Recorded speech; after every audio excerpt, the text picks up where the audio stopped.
is like this panel's Super Bowl. How the game will be won. And bonus if you guys give stats in Roman numerals. I told you guys yesterday, I'm hooked up to an IV on that stuff. XL dosage. When it hits, I'm like MMMIII, like movie credits. Yes, let's go around the horn. And if we have time, I'm going to work in my favorite coaching hire from the NFL offseason, LV Smith. Love Roman numerals. Oh, wow. Yesterday's panel was 3 of 4, taking Joe Burrow over Matthew Stafford, and even the Stafford pick was based on Cincinnati's offensive line, so nearly unanimous. So that's my first question to you. Which quarterback and offense going up against the opposing defense would you rather have Sunday around the horn to Tim Cowlishaw? I think we know that Joe Burrow and Jamar Chase, as a second-year guy and a rookie, are the future of this league. But this is about this Sunday.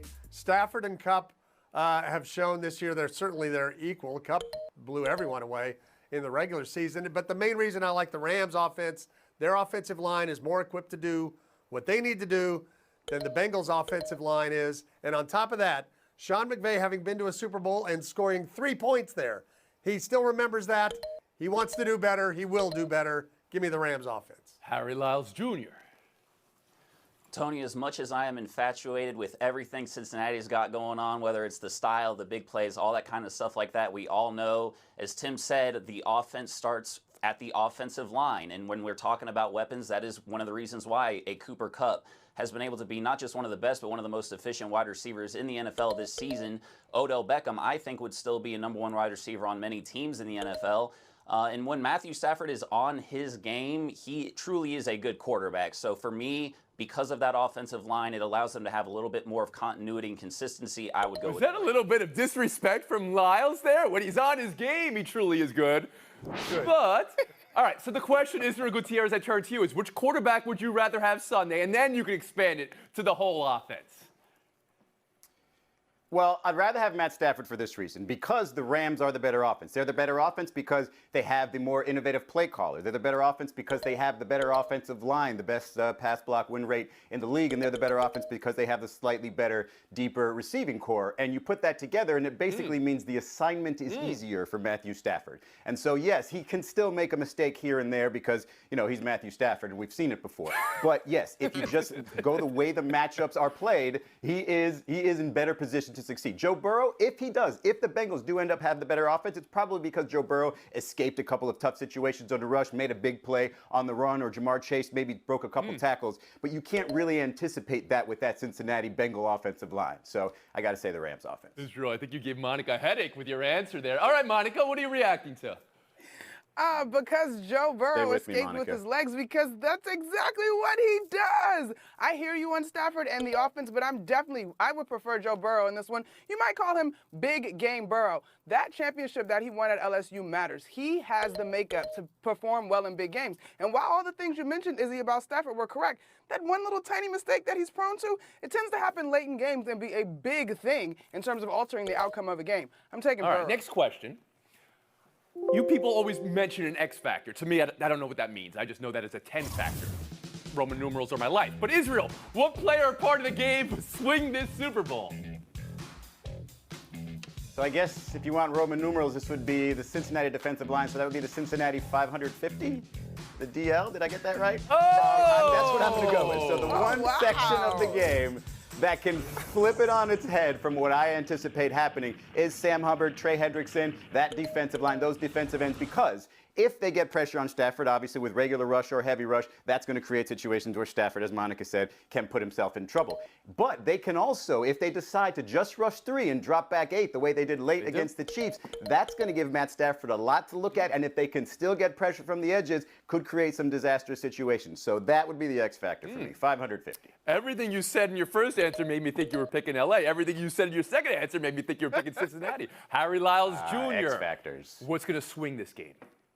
Yeah, for me, look, I know there's a lot of discussion about that Rams defensive line, right? And Aaron Donald, who I think arguably has been the best player in the NFL for the last 5 years, just based on the production that he does, the pressure that he provides in this heavy passing league. However, for me, the X factor then becomes Joe Burrow and his composure specifically, because while there are, one side to this where you have, all right, the pressure that the defensive line is getting on Joe Burrow, there's also how do you react to that? And that's not just can you get the ball out, are you getting rattled? Are you carrying that over to the next possession? So for me, if Joe Burrow is able to stay composed, we know that Bengals offensive line has its issues, but he might be able to help them in that regard. Tim Kalishaw. Tyler Boyd has been and can be a 1,000-yard receiver, and he's the number 3 weapon for the Cincinnati Bengals. I think T. Higgins and Chase, we know how good they are. We know how good Jalen Ramsey is. The Rams are going to be able to negate some of it, but I think the Bengals might have a better third option, especially with Robert Woods having been lost for the Rams a few weeks back. The depth of the Bengals receiving corps could be what they need. Monica McNutt. Oh, man, I'm trying to follow up Izzy. I think Q is also D, so I'm going QB. So, I don't know what B stands for, but 500 in the Roman numeral game. All right. That's an L. Well, my overall X factor, though, I think is going to be the performance of Matt Stafford, and I guess that's in conjunction with the Bengals defense. When you look at their EPA over the course of the season, it jumps significantly. Their defensive EPA, it jumps significantly in second half of ball games. So they've been able to adjust to make defense or offenses, uncomfortable. I really think it comes down to Stafford's decision making ultimately in this one. Is there anything else I need to know before we look at your picks? Any advantage you guys see anywhere? I think Kalishaw was bringing up McVay and the redemption of Sean McVay in his second Super Bowl. It's Aaron Donald's second Super Bowl. Von Miller, of course, has some great Super Bowl experience in a win. And for the second year in a row, there's a home field situation you might consider here for Los Angeles. Or maybe halftime. Maybe the California halftime with Snoop, Mary J. Blige, Eminem, Kendrick Lamar, Dr. Dre. There's an advantage there. Harry, is there any advantage that we have here? I don't really think so. I don't think the home field advantage is an advantage. I do think that one thing that will be is Sean McVay's experience with handling that halftime. I think that having that distinction is going to help the Rams at half. Israel Gutierrez? If it's anything, it's Sean McVay. It's the revenge factor. It's obviously only scoring 3 points in the last Super Bowl, and any sort of players on that Rams team that are doing this again. Yeah, I think that's a slight advantage to them.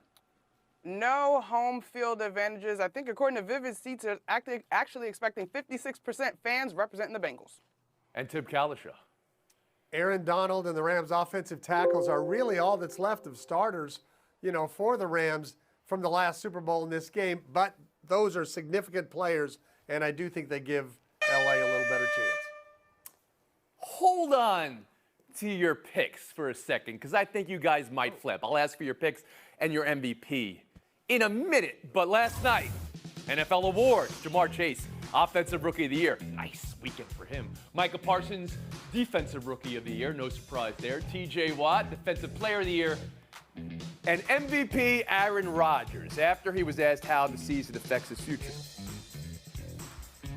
There was a lot of things that were done to make me feel really special and important to the present, the past, and the future of the franchise.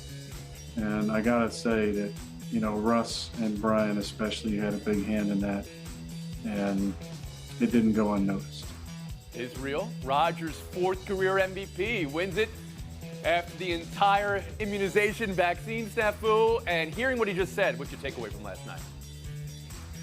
Well, I guess the woke mob didn't dislike him as much he thought that they did, right? Because they voted for him for MVP. Look, I think the idea of his public perception flipping, I think is probably going, I've said this before, is probably going to lean him toward staying in Green Bay. And you heard him say, hey, they make me feel special. That's all he ever really wanted from them. So, yeah, I think he's pretty much going to stay in Green Bay. Monica McNutt? It didn't go unnoticed, is I think as close to a compliment as the front office in Green Bay is going to get. I think he just likes the attention. I don't see him going anywhere because at this point, if you're trying to win, I don't know that there's a better situation. Tim Kalishaw? Sounds like he's staying with the Packers. Looks like he's bringing back corduroy and the wide tie from the 70s. Drew Pearson and I are going to go sell some sporting goods. Let's go. Larry Lyles Jr. I'm with Kalishaw. I appreciate the boldness from Aaron Rodgers with the outfit. Look, I do think that obviously this MVP solidifies him in his place as one of the best quarterbacks of all time. That is an interesting change of tone from him based on what he said, giving the Packers credit. I'm still intrigued by the possibility of him going to Denver, though. All right. The Around the Horn Super Bowl picks. Remember, the picks they make equal the mutes they take, or the bonus they make. So let's take a full screen look at this. I see split panel today. Monica, you've got Cincinnati. Who you have as the MVP? I think it's gonna be Joe Burrow. Israel, Let's go. you've got LA, your MVP. Cooper Kupp. Cooper Kupp. Harry Lyles, MVP. Jamar Chase. And Tim Kalishaw. Did I even make the list? I mean, let's get 10 more panelists on there.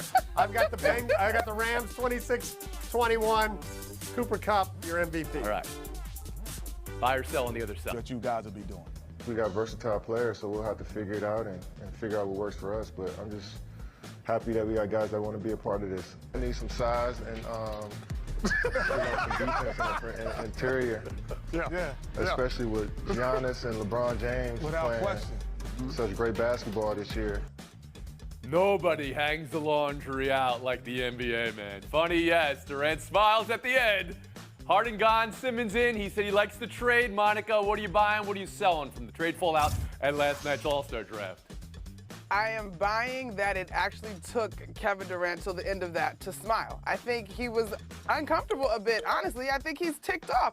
If you look at what the Nets were doing when he was healthy compared to when he got injured, I'm sure somewhere in his mind he's like, dude, just let me get healthy. Nonetheless, wanting guys that want to be there is a huge part of this. Israel? I don't love that that's probably the most dramatic moment we're going to have regarding this All-Star weekend because of the, it's not East-West anymore and because Kevin Durant's not playing.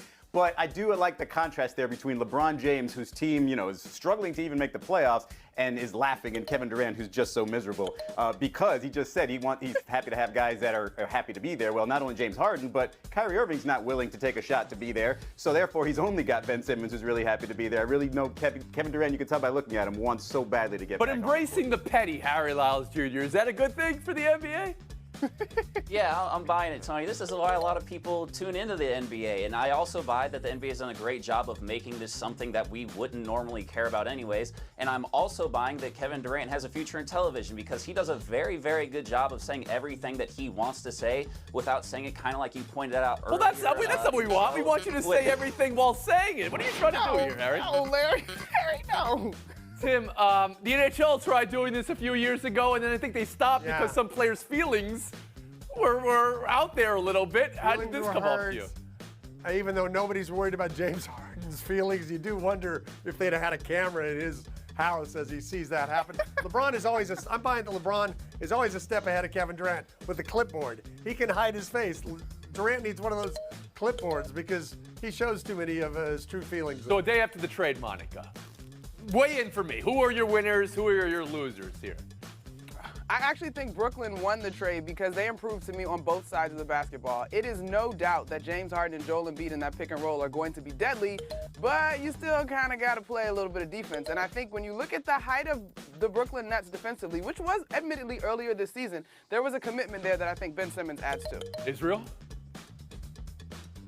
I don't really have a track record of James Harden working that well with a teammate to create a championship-level team. So I'm going to go ahead and say that the Nets have probably gotten the better part of this because they have another teammate that wants to be there. Yeah. Harry? I'm buying the Nets as winners as well, but I also think it's kind of weird that I think the Sixers might be losers in this to a degree, not necessarily because you got James Harden, you're immediately a title contender, but we were talking about you guys wanting multiple first-round picks for Ben Simmons, and then you sent two and Ben Simmons to the Nets. I don't know. Kalishaw. I'll give the Mavs a slight edge on the Wizards. Oh, wait, sorry.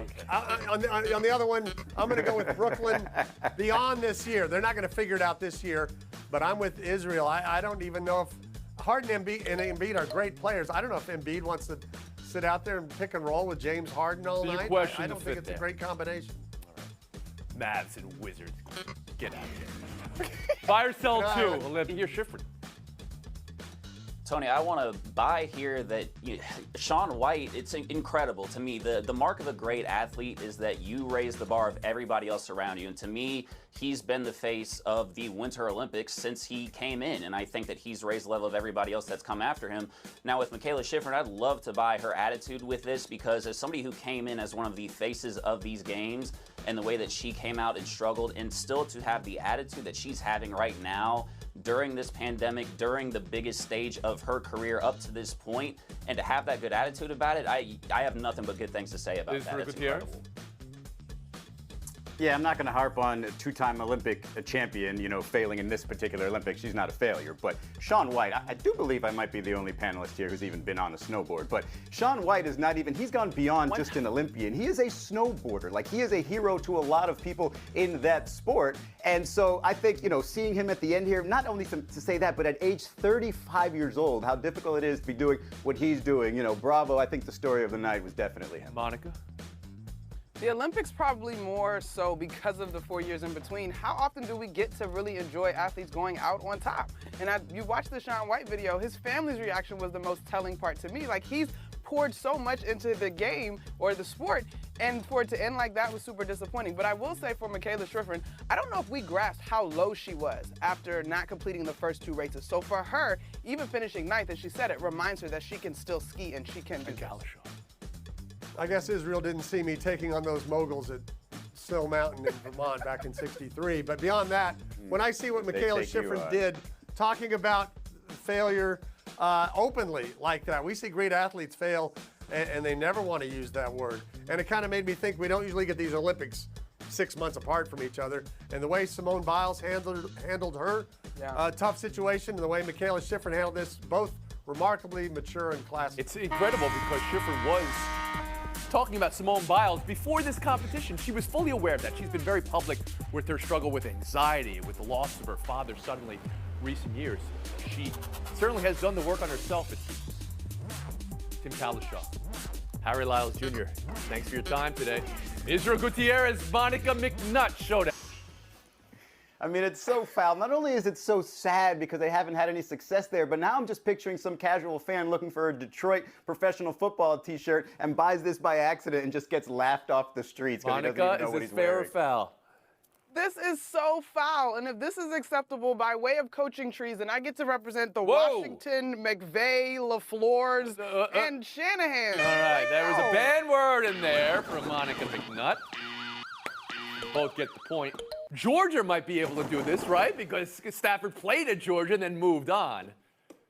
Although one of the greatest parts of Matthew Stafford's career was that mic'd up with Detroit. Just awesome. The greatest mic'd up of all time.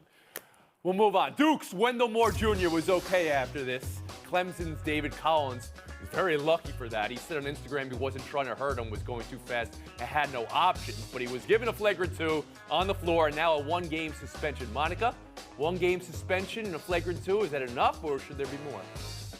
I think this is sufficient. I don't believe that Collins' intention was to cause any real damage, but I didn't necessarily like that he didn't even reach toward Moore when they both crashed to the ground. To me, that would have shown some immediate remorse. Yeah, I actually think this was too much. I didn't think, if you look, he got ejected in the first half. I think the ejection itself should have been enough. You can't really judge intent, I know that, but I don't really think this player was trying to hurt a player. He seemed like he just got caught up going too fast and couldn't jump. Israel, when you're playing on 8-foot rims, you know that's one of the most dangerous things that could happen. 8.5. Luka 51 last night, but he had 28 in the first quarter. His pace was like 112 for the game, Israel. Are you willing to call this a disappointing 51? You've got to be kidding me, right? Like, it doesn't matter what quarter he gets 28 in, it's on the way to 51. Like, any part of a 51-point game, when you look at his teammates on the floor as well, you can't call any of that disappointing. Come on. Clearly, I guess everyone's been spoiled by Giannis's 50-piece in the finals. A 50-piece is still a thing. Like, what are we talking about? This is a great Did you guys know the franchise record for the Dallas Mavericks scoring in a game is 53? 53. Lower than I thought. I heard that. Israel Gutierrez. One more bucket. FaceTime. Thanks, Tony. Last year, I went on hard on a prop bet for the Gatorade bath. Got it totally wrong. So this year, did a little bit more research, okay? Probably the most popular color of 2022, lime green. You might remember LaMelo Ball in that lime green outfit with his lime green Lambo. Yes, I'm going with green and yellow for the Gatorade bath. You're getting plus 450 on that. Also, the first crypto ad. It's got to be FTX, right? Tom Brady. He's not going to not be in the Super Bowl and lose this bet. Bring up crypto, Take FTX plus 190. Orange. Enjoy the game, everybody. We'll be here Monday.